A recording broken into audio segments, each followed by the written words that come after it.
Where would you like to see Dan Campbell improve? And we all look. This isn't a conversation about do you think Dan Campbell's a good coach or not, but is he an elite coach? Do you put him on par? Would you be okay if he went up against Brian Daboll in a postseason game? Doug Peterson in a postseason game. That would ultimately be the Super Bowl. But you know what I'm trying to get at here? Yeah, 100%. He beat Daboll too. I think different. He definitely beat both of them, but not the same was on the line. Right. Playoffs. I think where he gets better is inside the game. Like I think like small things, clock management.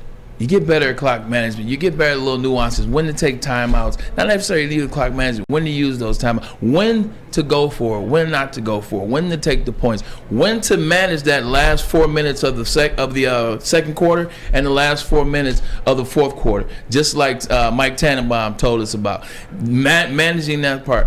If you're looking at Dan Campbell in this playoffs, what I think he had going for him outside of Brian Daboll, I don't think anybody in the NFL plays harder in terms of the players for a coach than the Lions play for Dan Campbell. I think that's the edge that Dan Campbell will have going into that playoff, outside of maybe Daboll, because his team loves him. His team loves him as well. But outside of that, I think that's the edge he would have on these guys. Now, inside, like Doug Peterson's a proven coach. I think for Dan Campbell, what's going to have to happen, more big games, which you'll see this year, because they'll probably have 2 Monday night games this year. They'll probably have a Sunday night game this year, and obviously they'll have that Thanksgiving game. They'll make the playoffs. More meaningful football. Meaningful football in big games, big moments, playoffs, that's where your mettle is tested. That's where you be. Like, Doug Peterson's not this great coach because of just this year.